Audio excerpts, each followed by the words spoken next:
ونستغفره ونعوذ بالله من شرور أنفسنا ومن سيئات أعمالنا من يهده الله فلا مضل له ومن يضلل فلا هادي له أشهد أن لا إله إلا الله وحده لا شريك له وأشهد أن محمدا عبده ورسوله لا نبي بعده والصلاة والسلام على نبينا محمد وعلى آله وأصحابه ومن تبع هداه بإحسان إلى يوم الدين أما بعد فإن أصدق الحديث كتاب الله وخير الهدي هدي محمد صلى الله عليه وسلم وشر الأمور محدثاتها وكل محدثة بدعة وكل بدعة ضلالة وكل ضلالة في النار. Bapak-bapak, ibu-ibu, jamaah pengajian Ahad pagi yang dirahmati Allah Subhanahu wa taala. Pada pagi hari ini alhamdulillah atas rahmat Allah Subhanahu wa taala dan karunia-Nya Allah Subhanahu wa taala mengizinkan kita semuanya, memudahkan kita semua untuk bisa menghadiri majelis ilmu yang rutin setiap Ahad pagi. Yang untuk hari ini sedianya sesuai jadwal adalah Ustaz Kosti Ridwanullah, Direktur Pondok Pesantren Islam Darus Syahadah. Namun beliau berhalangan hadir, kemudian meminta saya untuk mengganti untuk pagi hari ini saja. Pada kesempatan pagi ini saya hendak mengajak Bapak Ibu sekalian untuk mencoba memahami makna dari sebuah hadis yang diriwayatkan oleh Imam Muslim dalam sahihnya, hadis nomor 2956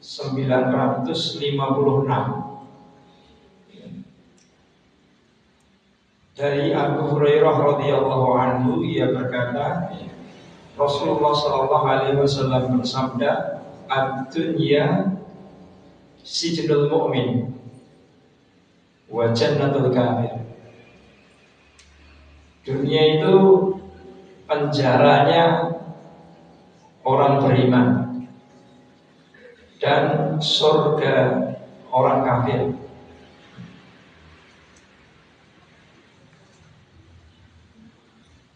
Makna hadis ini sebagaimana diterangkan oleh Al-Imam An-Nawawi, Imam Muhyiddin An-Nawawi rahimahullah. Beliau dalam penjelasannya mengatakan, setiap mukmin di dunia ini seperti tahanan yang terkurung dan dilarang dari syahwat-syahwat yang haram dan makruh. Syahwat-syahwat yang diharamkan dan yang hukumnya makruh, beliau menyebutnya sebagai masjurun mamnu'un bid dunya minasyahawat al-muharramah wal makruhat wal makruhat mukallaf bi fi'li ta'at as-saqah.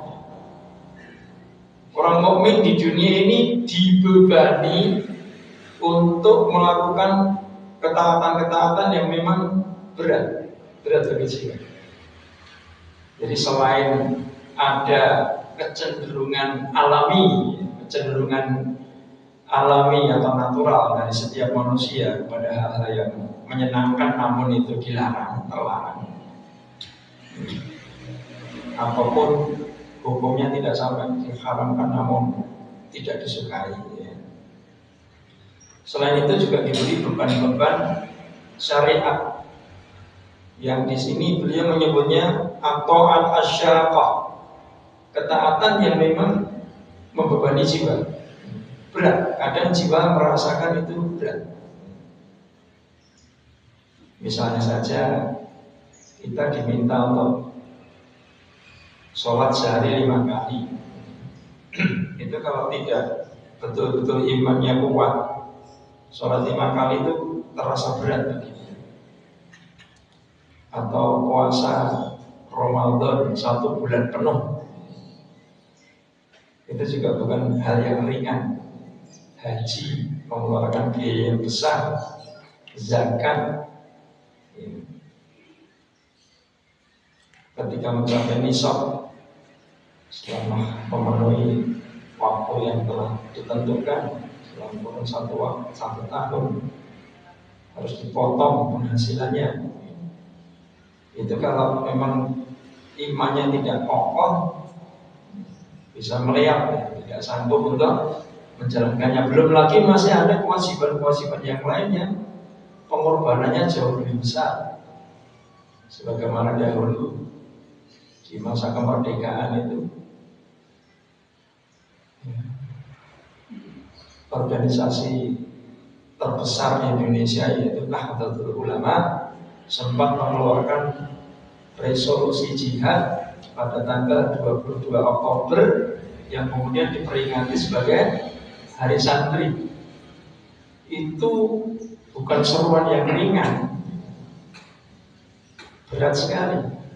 Karena jihad di jalan Allah itu, kata Allah Subhanahu wa taala dalam salah satu ayatnya, kutiba alaikumul qitalu wa huwa kurhul lakum. Telah diwajibkan kepada kalian perang di jalan Allah, membela agama, membela tanah air. Sementara itu kurhul lakum, sesuatu yang dibenci oleh jiwa kalian. Ya, naluri dasar manusia suka hidup tenang, tentram, damai. Tapi kadang-kadang syariat itu menuntut orang Islam untuk mengorbankan hartanya, darahnya, nyawanya sebagaimana dahulu para pejuang kita di awal-awal kemerdekaan dan sebelum kemerdekaan. Sebagaimana yang dialami kaum muslimin di Palestina hari ini. Itu kewajiban syariat. Ini termasuk ketaatan yang berat, sehingga tidak setiap orang tuh suka melakukannya, kecuali orang yang memang imannya kuat. Ini contoh saja ketaatan yang syakoh. Fa idza matastaraha min hadhihi wa qalaba ila ma'ada Allah ta'ala lahu minan na'im ja'im farahah minal munafisat. Apabila ia meninggal dunia, ia beristirahat dari semua tadi, dan kemudian pindah kepada kenikmatan abadi serta ketenangan dari segala gangguan yang telah Allah siapkan baginya.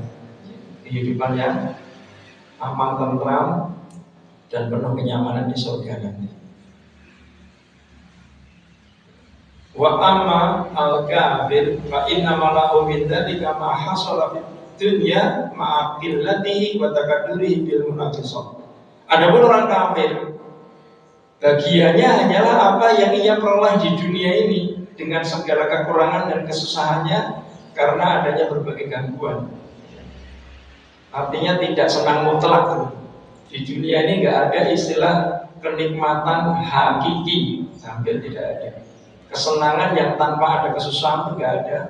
Sebagaimana tidak ada kesusahan yang tanpa kesenangan. Pasti ada campuran di situ. Susah tanpa senang itu besok di akhirat yaitu neraka. Kemudian senang tanpa susah itu adanya di akhirat yaitu surga. Selama di dunia kaya apapun orang nikmatnya pasti ada unsur kesusahan di situ, dan juga tak kaya apapun susahnya pasti ada bagian dari kenikmatan di situ. Lah orang-orang kafir, orang-orang yang tidak beriman, fa idza mata sara ila adzab ad-da'im wa syaqa'u abad. Kalau orang kafir itu meninggal di atas kekafirannya, mati dalam keadaan membangkang kepada Allah Subhanahu wa taala, tetap dalam keyakinannya yang menyimpang, tetap dalam kemusyrikannya, tetap dalam akidahnya yang sesat, maka dia akan menuju kepada azab yang abadi dan kesengsaraan yang kekal. Ini dinukil dari kitab Al-Kawkab Al-Wahad Syarah Sahih Muslim Ibnu Hajjaj. Kemudian dalam kitab yang lain, yaitu Al-Bahr Al-Muhit As-Sajjad fi Syarah Sahih Imam Muslim Ibnu Hajjaj, karya Syekh Muhammad bin Ali bin Adam Al-Ijubi, dijelaskan makna dari hadis tadi, yaitu ad-dunya sijnul mu'min wa jannatul kafir. Dunia itu penjaranya orang mukmin dan surganya orang kafir. Dia mengatakan maknanya kehidupan dunia bagi orang mukmin bagaikan penjara jika dibandingkan dengan kenikmatan abadi yang telah Allah sediakan untuknya di akhirat. Sebaliknya, dunia bagi orang kafir bagaikan surga dibandingkan dengan azab neraka yang menantinya di akhirat kelak.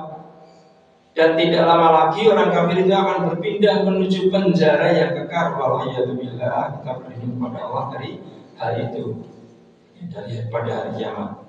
Ini makna pertama dari hadis ini menurut beliau. Ada pula yang menafsirkan bahwa orang mukmin menahan dirinya dari kenikmatan dan kesenangan dunia yang haram, sehingga seolah-olah ia hidup di dalam penjara karena membatasi diri dari syahwat. Orang pengennya pakai emas, ada laki-laki yang suka bermewah-mewah, kemudian pengen pakai emas, namun dilarang. Rasulullah mengharamkan, kemudian dia taat. Kecenderungannya tadi dia lawan, enggak, saya pengen, saya suka, tapi nggak boleh, dia sudah taat. Ini namanya menahan dirinya dari yang haram. Ada yang pengen pakai baju yang bahannya sutra, tapi karena dia laki-laki, walaupun suka dengan yang seperti itu, dia tahan keinginannya, nggak mau. Bukan tidak mampu, tapi tidak mau. Dia mampu membeli sutra al-asli dengan harga berapapun, namun dia nggak mau. Jadi dia menahan dirinya, terbelenggu oleh keimanannya bahwa oh ini haram, maka dia nggak mau. Ini salah satu contoh aja.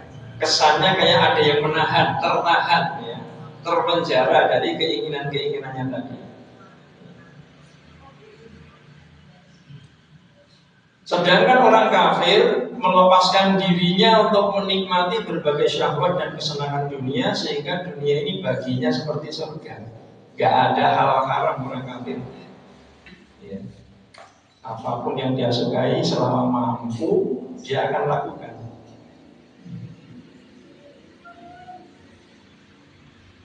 Bebas sepenuhnya.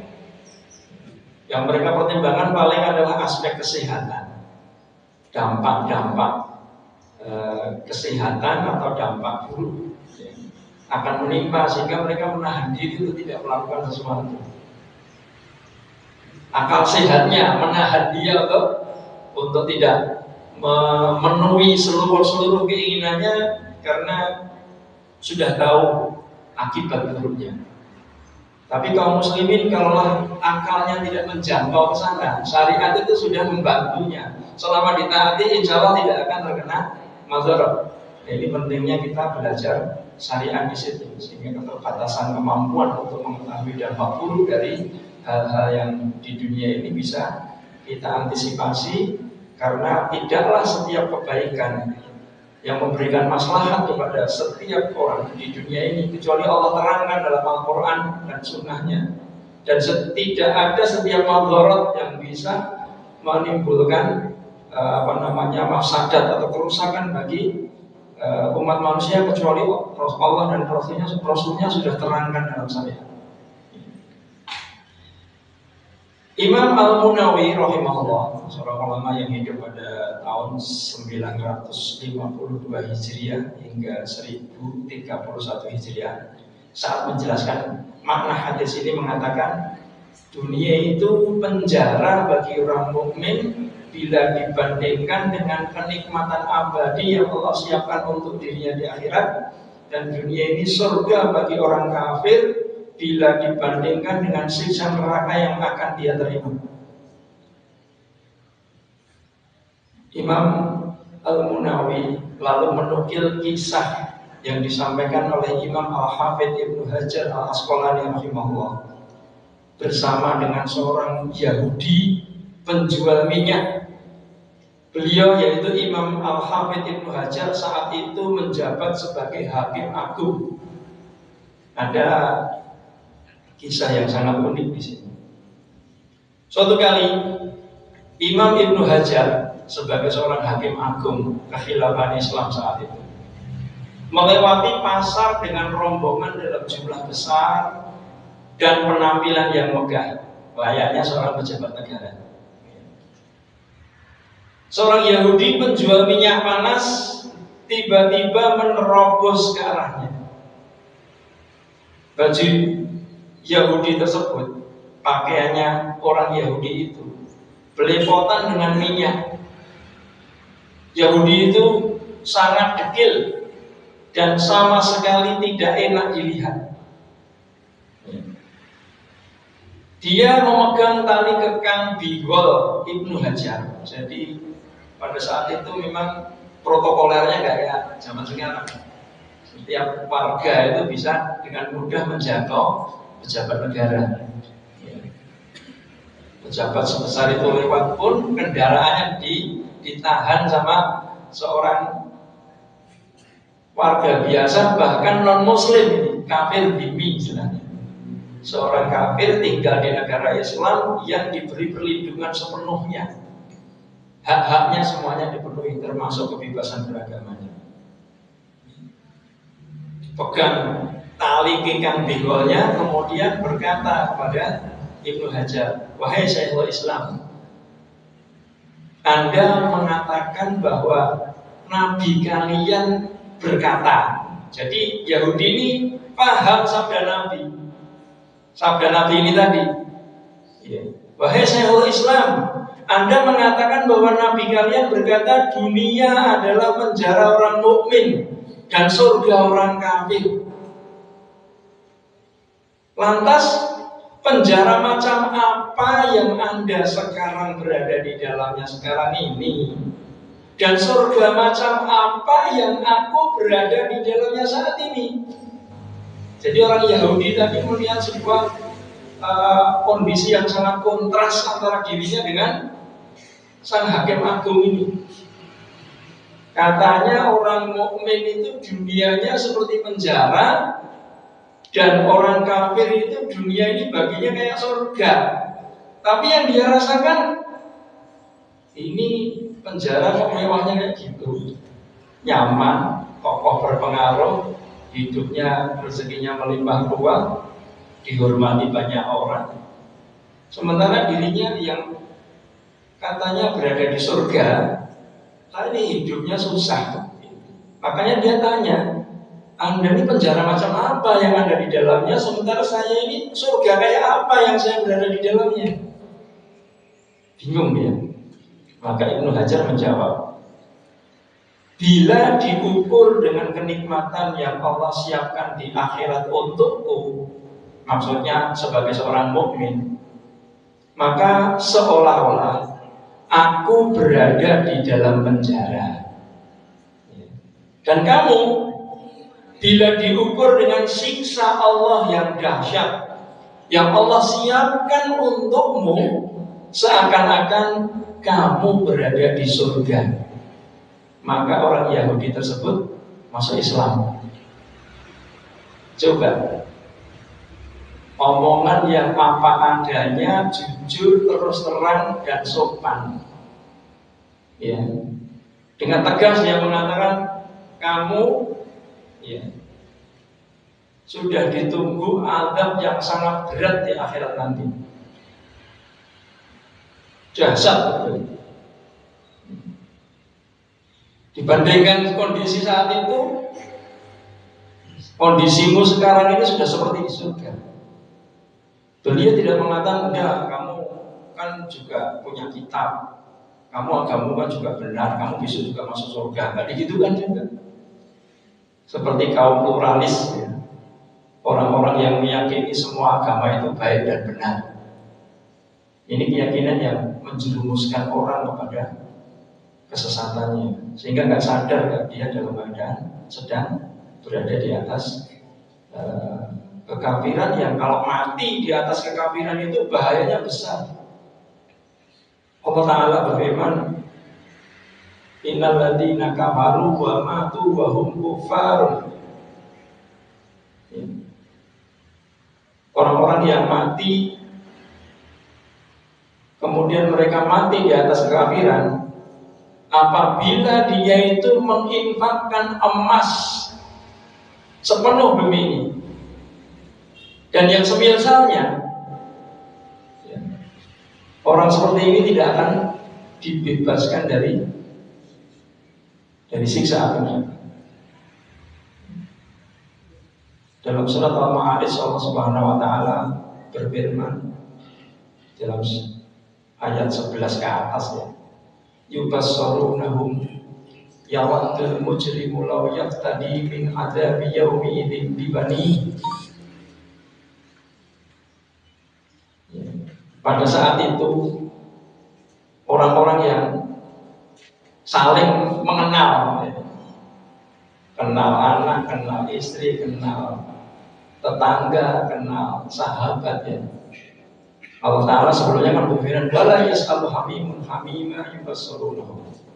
Pada saat itu, besok di akhirat itu, orang yang sahabat dekat itu tidak saling bertanya, padahal kenal baik, saking sibuknya dengan dirinya sendiri, ya, urusannya sendiri. Yubassarunahum, mereka saling bilang, yawaddul mujrimu, pada hari itu orang-orang mujrim, orang-orang kafir amat sangat ingin, yawaddul mujrimu law yaftadi min adzabi yaumi idzin bibani, ingin menebus siksa pada hari itu dengan anak-anak kandungnya, wa sahibatihi wa akhihi, dan istri-istrinya serta saudara kandungnya, wa fasilatihi allati tuwi, dan keluarganya yang dahulu biasa memberikan perlindungan kepadanya, wa man fil ardi jami'an tsumma yunji, dan seluruh umat manusia dia akan jadikan sebagai tebusan kepada Allah Subhanahu wa taala. Ya Allah, semua ini masukkan ke neraka sebagai tebusan saya supaya saya selamat dari siksamu. Bayangkan, anak, istri, saudara, keluarga kerabat, dan semua umat manusia itu ingin sekali setiap orang kafir supaya diberi keselamatan dan mereka ben masuk neraka semua. Yang penting dirinya selamat. Wafasilatil lati tuqi wa man fil ardi jami'an tsumma yunji, kemudian dia selamat. Kala, kata Allah Ta'ala, sama sekali tidak. Innaha ladha, ini ya, sesungguhnya bagi orang-orang seperti itu Allah telah sediakan apa? Ladha. Ladha itu salah satu sebutan bagi neraka. Kalau secara bahasa artinya api yang sangat bergejolak. Sifat neraka ladha itu kata Allah Ta'ala nazza'atal lisyawa, panasnya api itu bisa mengelupaskan, uapnya saja bisa mengelupaskan kulit kepala. Dalam sebuah tafsir saya baca itu bukan sekedar kulit kepala, kulit-kulit yang ada di sekujur tubuhnya itu akan terkelupas saking panasnya. Tada'uman adbar wa tawalla. Neraka ladha itu memanggil orang-orang yang berpaling dari kebenaran dan menentang kepada kebenaran. Ini bahayanya meninggal di atas kekafiran. Nabi Yusuf alaihi salam, salah satu Nabi Allah Subhanahu wa taala yang dikaruniai kekuasaan di muka bumi, dikaruniai kekayaan, dikaruniai kekuatan fisik yang besar, dikaruniai ketampanan separuh ketampanan seluruh laki-laki. Itu mimpinya cuma satu, tawaffani musliman wa alhiqni bis-shalihin. Ya Allah, wafatkan aku dalam keadaan muslim dan pertemukan aku dengan orang-orang yang soleh. Doanya itu seperti itu, karena memang bukan perkara ringan. Hidup di akhirat itu yang paling penting selamat dari api neraka. Faman zuhziha 'anil nari wa udkhilal jannah faqad faz. Barang siapa yang dijauhkan dari neraka dan dimasukkan ke surga, maka benar-benar dia telah sukses. Ukuran kesuksesan itu besok di akhirat yang hakiki adalah sama sekali tidak masuk ke dalam neraka. Kenapa? Setiap orang Islam itu selama dia mati di atas Islam, kayak apapun kerusakan amalnya, dalam artian bobroknya perilakunya, saking belingnya, saking nakalnya, saking jahatnya, selama Islamnya masih ada, imannya masih ada, tidak mati dalam keadaan kafir, itu peluang masuk surga itu ada.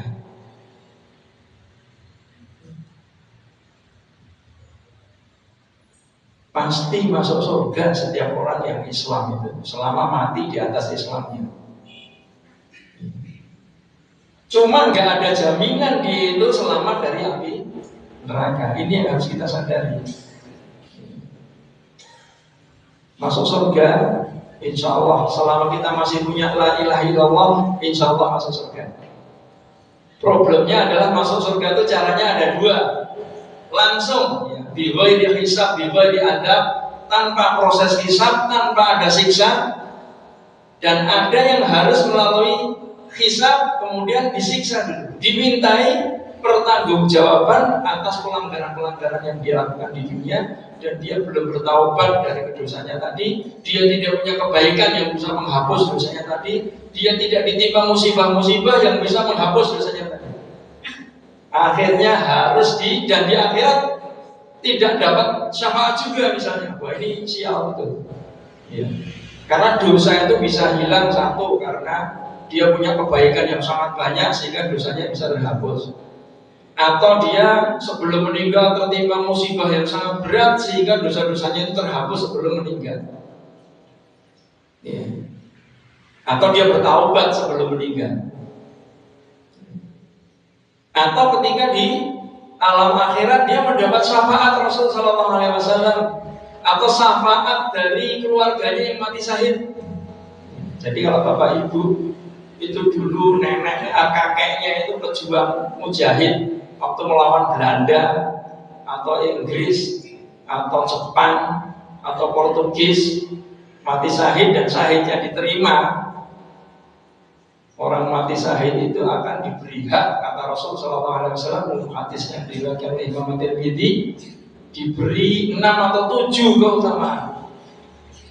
Salah satunya adalah diberi hak untuk memberi syafaat kepada 70 kerabatnya.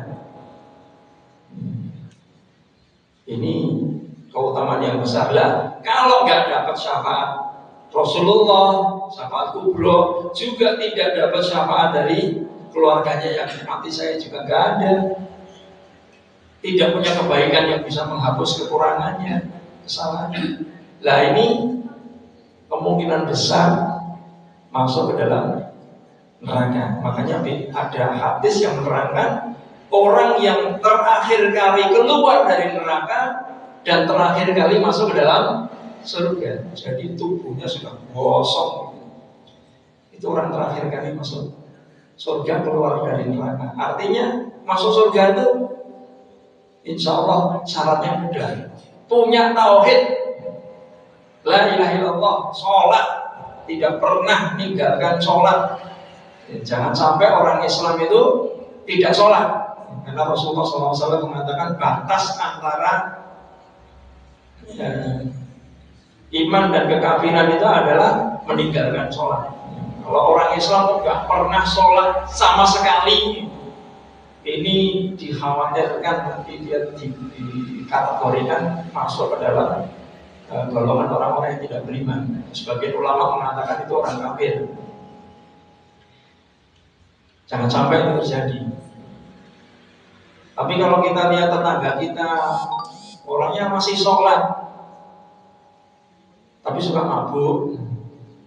Ada yang sholat, tapi suka judi, meninggal pasilo.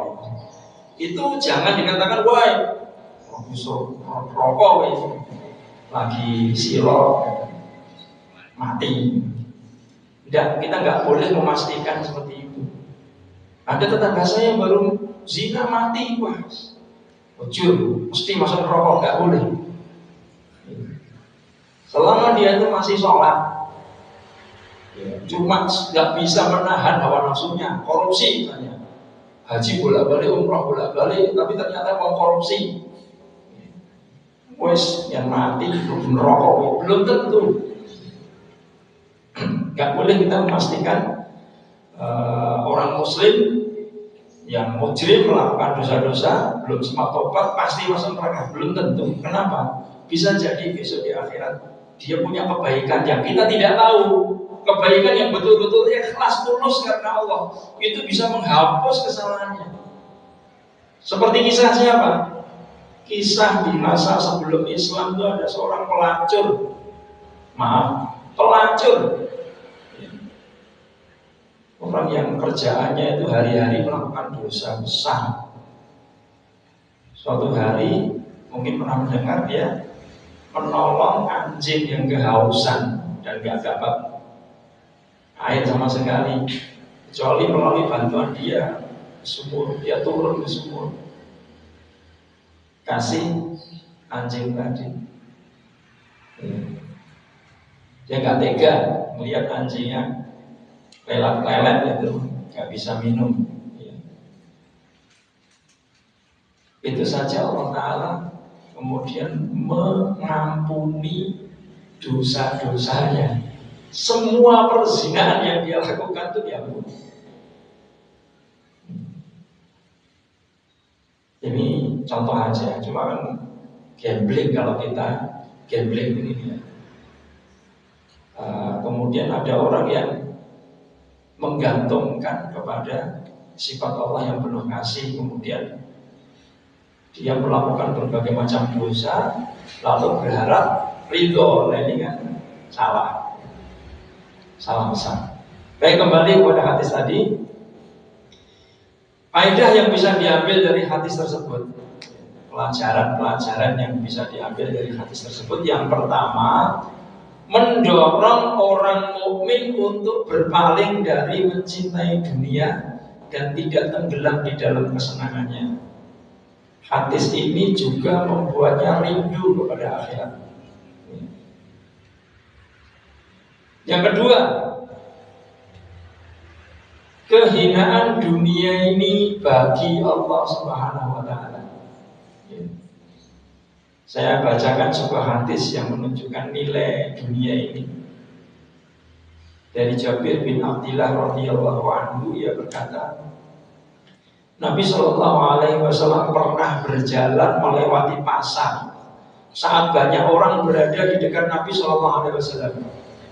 Nabi Shallallahu Alaihi Wasallam berjalan melewati bangkai anak kambing jantan yang kedua telinganya kecil.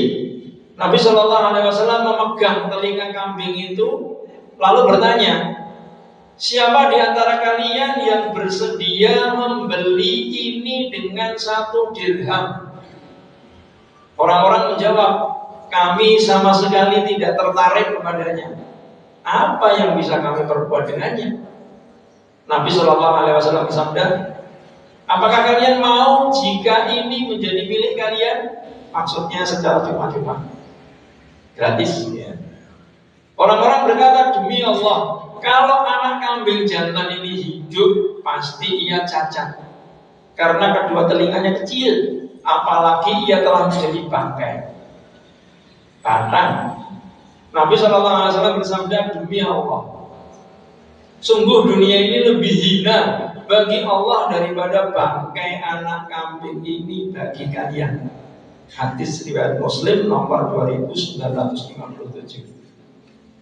Ya. Sehina itu ya dunia misi Allah, namun kadang kita lupa sehingga kita membanggakan sesuatu yang tidak ada nilainya sama sekali di sisi Allah Subhanahu wa taala.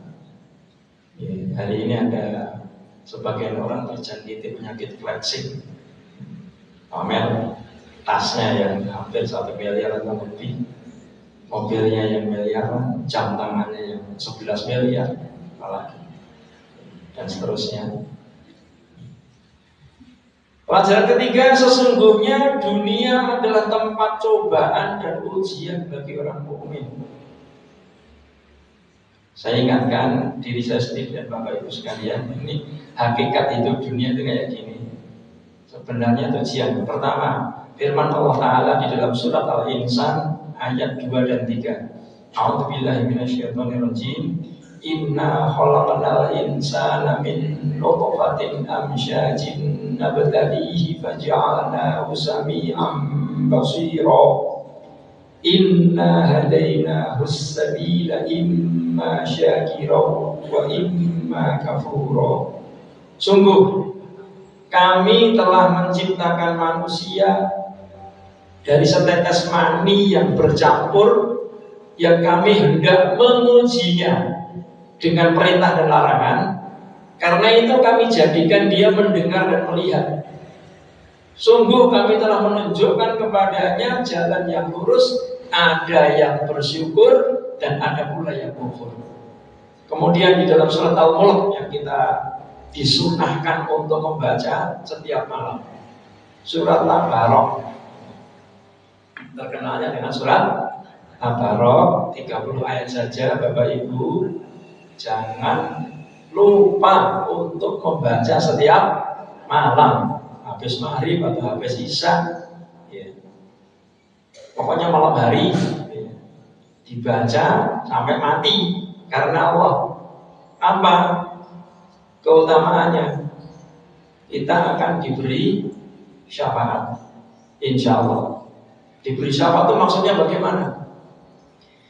Diberi syafaat itu, kalau seseorang itu divonis oleh Allah Subhanahu wa taala sebagai orang yang harus masuk neraka. Kalau dia sudah masuk neraka, maka dia akan dikeluarkan dari neraka. Kalau dia belum dimasukkan ke dalam neraka, dia bisa ditahan. Jangan dimasukkan ke dalam neraka. Kalau orangnya bukan termasuk orang yang harus masuk neraka, tapi dia termasuk orang yang soleh, maka syafaat tadi akan meningkatkan derajatnya di akhirat.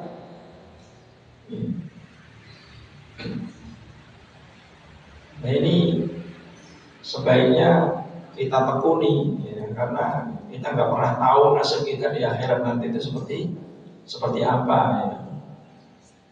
Dosa-dosa yang kita lakukan tuh kadarnya seberapa, kita juga tidak pernah tahu amal soleh kita diterima atau tidak. Maka perlu pengaman-pengaman, jaring pengaman. Salah satunya adalah menekuni amal-amal yang bisa memberikan keamanan kepada kita di akhirat. Salah satunya adalah amal ini, yaitu membaca surat Tabarak setiap malam ikhlas karena Allah Subhanahu wa taala. Kalau kita lupa misalnya karena sibuk, paginya kita baca supaya tetap mendapatkan pahalanya, diqadha istilahnya. Allah Ta'ala dalam surat Al-Mulk ayat 2 mengatakan, Alladzi khalaqal mauta wal hayata liyabluwakum ayyukum ahsanu amala wa huwal azizul ghafur. Allah yang menciptakan mati dan hidup untuk menguji kamu, siapa di antara kamu yang lebih baik amalnya, dan Dia Maha Perkasa, Maha Pengampun. Untuk menguji kamu, siapa yang paling baik amalnya. Yang dimaksud ahsanu amala, amal yang paling baik itu pernah ditanyakan kepada salah seorang ulama tabi'in namanya Fudail bin Iyad rahimahullah. Yang dimaksud amal yang paling baik itu kayak apa sih? Maka beliau mengatakan, Amal yang paling baik itu adalah amal yang ikhlas karena Allah dan sesuai sunnah Rasul Sallallahu Alaihi Wasallam. Yaitu kholisun wa shawaban. Amal yang dilakukan kalau tidak ikhlas ditolak. Dan sebaliknya, amal yang ikhlas tidak sesuai sunnah ditolak juga, kata beliau. Jadi amal yang sesuai sunnah kemudian niatnya ikhlas karena Allah. Kemudian di dalam surat Al-Anbiya ayat 20 ayat 35, kullu nafsin dha'iqatul maut wa nabluukum bisyarri wal khairi fitnah wa ilaina turja'un. Setiap yang bernyawa akan merasakan mati. Kita semua ini antri menuju jadwal kepergian atau kepulangan kita di akhirat. Gak bisa lari. Ya sudah antri. Kalau orang sudah lahir, berarti sudah jadwal matinya sudah tertera. Ya. Hanya kapan, di mana, bagaimana ini yang misteri. Ya. Kita antara hidup sampai nanti jadwal kepulangan kita di akhirat itu diuji oleh Allah. Wa nabluukum bisyarri wal khairi fitnah. Kami akan menguji kamu dengan keburukan dan kebaikan sebagai cobaan. Wa ilaina turja'un, dan kamu akan dikembalikan hanya kepada kami.